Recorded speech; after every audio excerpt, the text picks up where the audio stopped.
There is no messaging around this bill. There's no way to put lipstick on this pig. This is not about being nice to one another. Americans are nice to one another. We're very tolerant people, perhaps the most tolerant in the world. This is completely focused on taking our rights away as people of faith. Hi guys, welcome back. I'm Liz Wheeler. I have a preview for you of an interview. I sat down when I was at NatCon, I sat down with the president of the Heritage Foundation, Kevin Roberts, which was funny because I actually recently met his daughter. I spoke at the University of Dallas in Texas, and the event was partially hosted by his daughter. So it was a funny coincidence that I had met her a month or two ago, and then I sat down and talked with her dad. He's doing great work at the Heritage Foundation, by the way.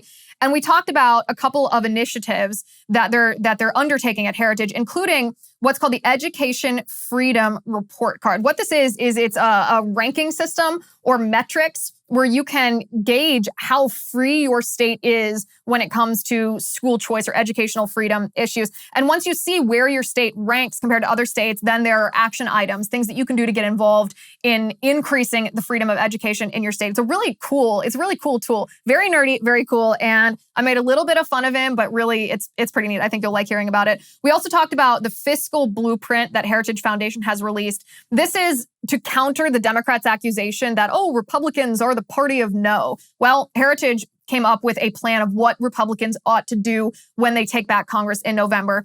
And then perhaps most importantly of all, we talked about Schumer's gay marriage bill that is currently stagnating in the Senate. They aren't going to vote on this bill until after the midterms, perhaps thanks to the efforts of the Heritage Foundation and what all you guys have done talking to your senators.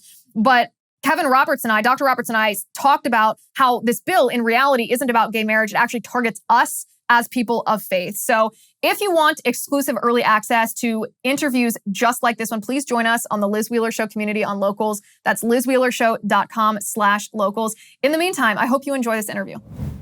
Hi, guys. Welcome. I'm Liz Wheeler. Welcome to the Liz Wheeler Show. We are sitting here in Miami, Florida at NatCon 3. It's been a crazy conference, a good conference, an intellectual conference, so many really good panels. One of my favorite things about this conference actually is that it's not just individual speeches, that it is an entire panel who then have slight differences of opinion and weigh the pros and cons and debate that. It's very unique to this conference. It's very fun.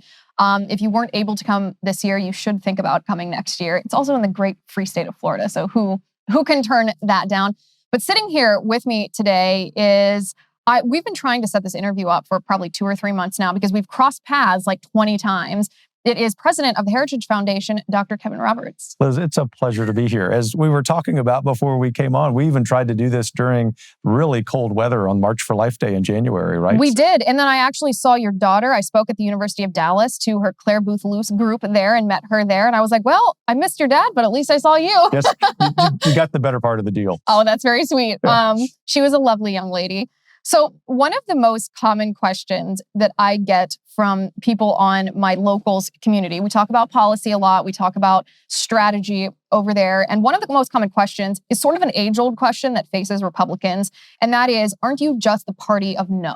Because we spend so much time, admittedly and rightfully, we spend so much time pushing back on this Marxist assault on cultural institutions and governmental institutions that sometimes it's lost in the fight. Lost in the fight is solutions or alternative proposals, or maybe the proposals are so nitty gritty that they're just not tweetable like the left. And what you've done at the Heritage Foundation, you just released this, is a 2023 fiscal plan for when the Republicans take back the House and Senate. And I want to ask you about that. What should be the highest priority for Republicans controlling Congress in 2023, taking into account that a Democrat controls the White House? Well, to your point, Liz, the most important thing, just to make a general point, is they need to be for something. And I mean, I believe firmly that one of the moral obligations of conservatives is to constantly pull on the reins on the wild horses of progressivism, right? And so that's important. But too often, and especially in the last generation, we haven't wedded that to a positive agenda. We saw this with the healthcare reform of a few years ago, right? And so what Heritage is trying to do is acknowledging the likelihood that we're going to have a conservative majority, certainly in the House, maybe in the Senate, is for those conservative members of Congress to talk about, we're not just needing to retool the federal government for the sake of saving money. We need to retool the federal government for the sake of serving everyday Americans. The reason, just to cite another example, that we need to have a dramatic reform of welfare and safety net reforms is not at all to be opposed to a safety net system as much as it is to recognize the dignity of work. Our public policy needs to reflect that. Just to hang on that example for a moment, if I may, the nice thing is, although we don't live and die by polls at Heritage, when you poll that kind of framing about the dignity of work and Americans who are on safety net programs doing that kind of thing, it's extremely popular. So what Heritage can do is wed the policy priorities of the conservative agenda with sort of the political popular priorities of the American people. That's the kind of thing we need to be doing moving forward. Well, that's very interesting because one of the reasons that the Republican Party as a whole has strayed from fiscal conservatism is because it's a very difficult proposition for Republican elected officials to go back to their constituents and say, you're enjoying XYZ benefit and I'm here to take it away from you, even if it's the right thing fiscally to do. No elected official, out of their own sense of self-preservation and wanting to keep their job, wants to sell that to their constituents. It just wouldn't work. No, I mean, it's just the nature of politics, right? And Margaret Thatcher, a generation ago in Great Britain, talked about that very problem. And so it's our job, if we think about the policy change that needs to happen in this country, while certain things are very urgent, it's our job to think about doing this over 10 or 25 years. I'm not saying that from think tank space saying we have that amount of time to fix everything. What I'm saying is we've taken 2 generations in the United States to completely make a huge proportion of America dependent on government.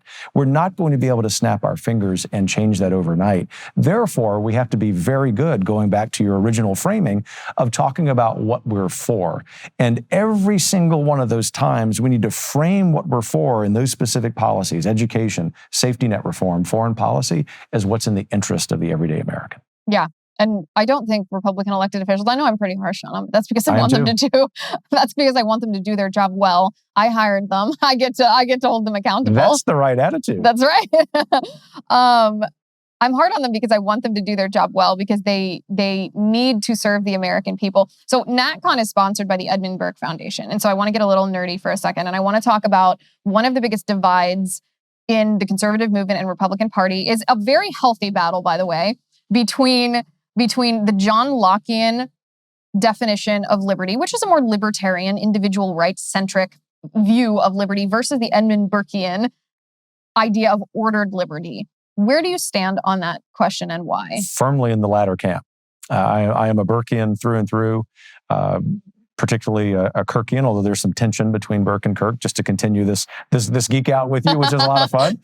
But the point is, to my friends who are Lockeans, who are more in the libertarian camp, I always remind them, as a historian of the founding of the United States, it's actually both and. The reason that 20th century conservatives like Russell Kirk could write eloquently about ordered liberty is because there is that tradition from the Lockeans that freedom is really important. It's an essential part of this. But I will be really blunt and say that as a historian, even before I'm a policy leader, that this country's founding was not Lockean. It was Burkean, almost 100%. That our founders, regardless of where they were from, regardless of the differences they had politically, understood that the greatest objective of the United States government was ordered liberty. That's something that conservatives have really forgotten at the very same time that we've seen government grow more expensive. And it makes us sound like we're always going back to say, stop spending more money. It's not good that we spend the amount of money we do, but that's not the right framing. In other words, that's a very Lockean framing. We need to be talking about humans flourishing, which is something Burke would constantly remind us of. How would you define ordered liberty? Ordered liberty is putting 2 competing goods in some sort of resolution publicly together. As I've told many classes of students over the years, Liz, order is very good, right? But we don't want 100% order because it means that we're not exercising our free will. And liberty might sound like it's a lot of fun to us, especially when we're teenagers or when we're in our 20s, but it's not, as our libertarian friends would say, the right to do whatever the heck we want to do. In fact, freedom is the right to do what we ought. It connotes a moral obligation to something larger than us, in this case, the American public square. So putting ordered liberty together means that we're recognizing that we are at our freest when civil society is ordered around eternal truths. The opportunity to live virtuously. Yes, well put. Why do you think so many Republican elected officials err on the John Lockean side of this argument? Well, because for many years, as the federal government grew more expensive, especially after the poorly named Great Society and the equally poorly named War on Poverty, the federal government began spending more money. And so it was politically popular to say, let's stop spending that money. I can tell you from polls, public opinion polls, even of conservative Americans, that kind of concern just doesn't exist anymore. It's not that Americans don't care about it, and it's certainly not because it's not a bad idea. It's because we've been desensitized to it.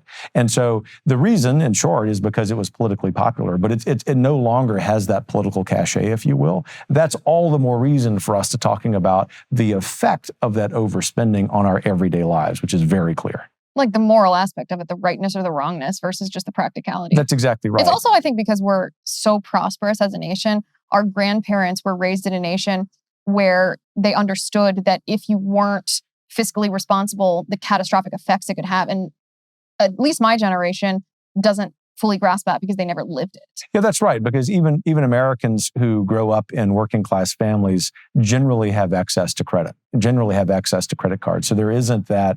I mean, this is just what I like to call a sidewalk level understanding of human behavior, right? Our politicians reflect that reality. They, as Tocqueville would remind us, if you have a problem with politicians in the United States, you might want to look in the mirror. Exactly. Well, you're the one that put them there. Okay, let's talk about the culture wars for a second, because this is my other theory on why so many Republican elected officials err on the side of libertarianism, because it's very difficult and uncomfortable to talk about social issues, to talk about cultural issues, whether that be abortion, whether that be gay marriage, whether that be transgenderism. These are topics that evince a visceral response from people because everyone knows someone who's been touched by these topics. And Republicans have not done a very good job, except maybe in the past couple of years, fighting these culture wars. We've really surrendered them to the left. But right now we're facing something really serious in the United States Senate. We're facing Chuck Schumer's so-called Respect for Marriage Act. I call it so-called because it's not respect for marriage at all. And this is something you won't hear a lot of elected Republicans, you won't hear a lot of conservative pundits talking about. But this bill is not just about codifying Obergefell into federal statute, making sure that gay marriage, that people can get gay married in any state that they want. It goes beyond this. And you're a big part of that fight. Tell me why you think it's so important and what the threats this bill pose, or what the threats are that this bill poses to American freedom and liberty. Look, a decade ago when I was president of Wyoming Catholic College, we rejected federal student loans and grants for one reason, and it was the advent of transgender ideology. And what we could see then 10 years ago was that this ideology would advance through American institutions to the point that those of us who have particular religious beliefs that don't include that, certainly love for any person, regardless of a cross that they may be bearing, but nonetheless, our faith is our faith, that in fact, one day we would get to the point where it would be impossible to be a person of faith and also acknowledge or agree with kind of the state religion. The point is, this bill would enshrine as a state religion things that are not true. We believe at the Heritage Foundation that a man is a man and a woman is a woman, and that people have the right to disagree with that. But most importantly, if you think about the thousands of years of tradition from which our country sprang, we also, as the first of our freedoms, have our religious liberty. I want to be really clear. There is no messaging around this bill. There's no way to put lipstick on this pig. This is not about being nice to one another. Americans are nice to one another. We're very tolerant people, perhaps the most tolerant in the world. This is completely focused on taking our rights away as people of faith.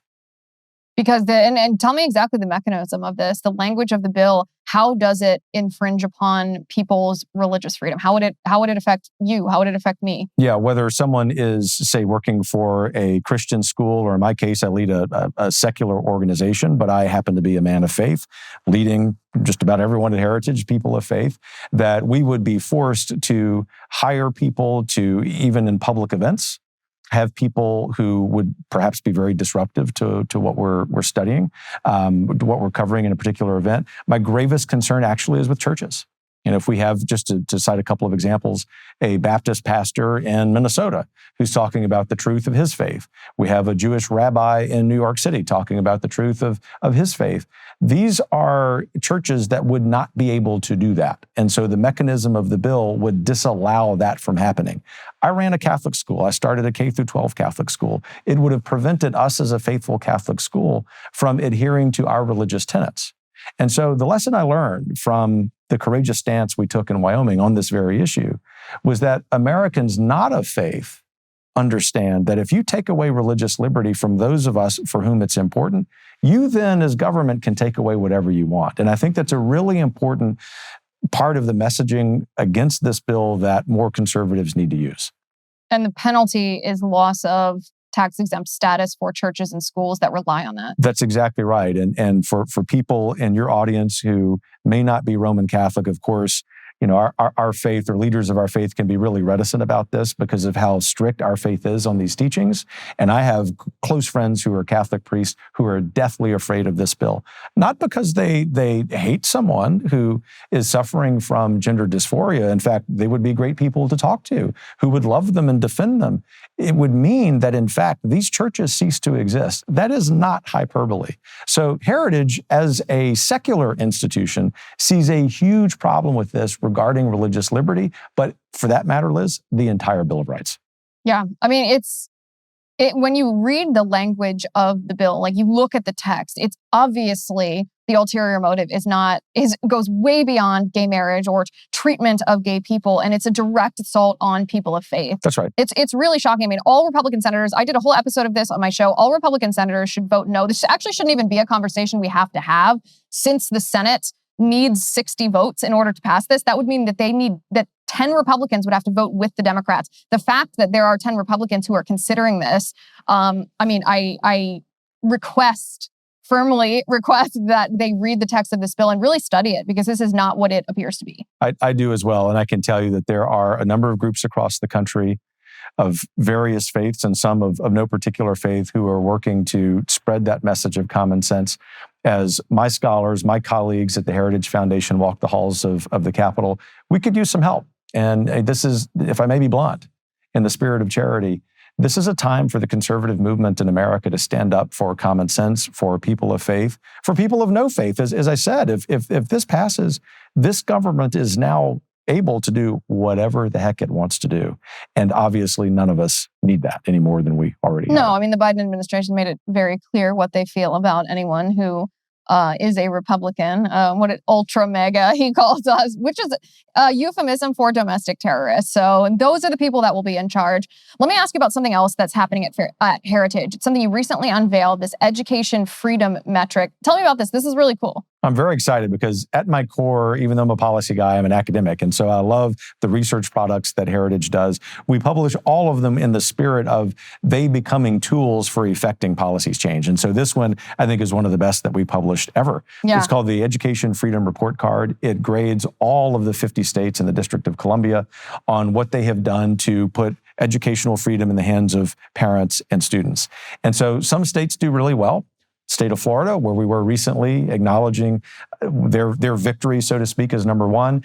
Arizona nipping at their heels because of some great school choice legislation. People can see this at heritage.org, Liz, but really the spirit behind this, the reason that our scholars worked on this for several months, is so that it becomes a tool to affect change in your state. And so we would encourage you to take a look at that.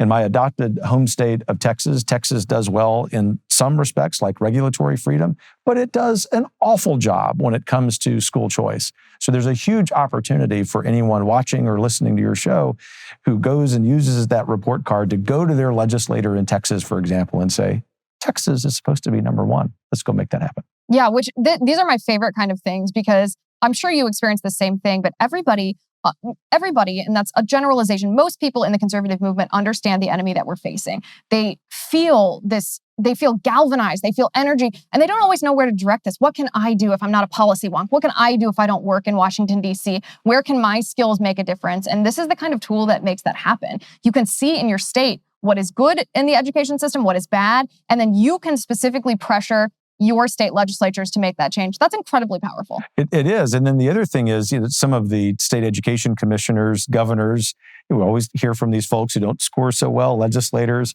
The first thing they want to do is see if somehow the data is misconstrued. No, we're a think tank. We just want to call things objectively right.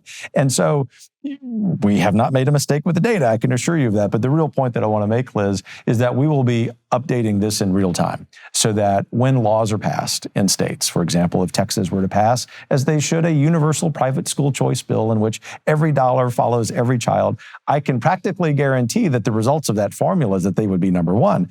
We don't know that until we put it into the file. But the point is that we will be constantly updating this, creating what? The laboratory of democracy that our founders and, of course, 20th century policymakers across the political spectrum envisioned. This is exactly what was supposed to happen in our country at the beginning. And I'm really proud of you guys. I'm happy that you're doing this. Thank you so much for sitting down with me today. Thank you guys for watching. As always, if you want exclusive early access to interviews just like this one, you can join us on the Liz Wheeler Show community. On Locals, it's lizwheelershow.com/locals. If you use my promo code, which is ACCESS, you can get 1 month free on your annual subscription. That's lizwheelershow.com/access. Dr. Roberts, thank you for sitting down with me. Thanks for having me.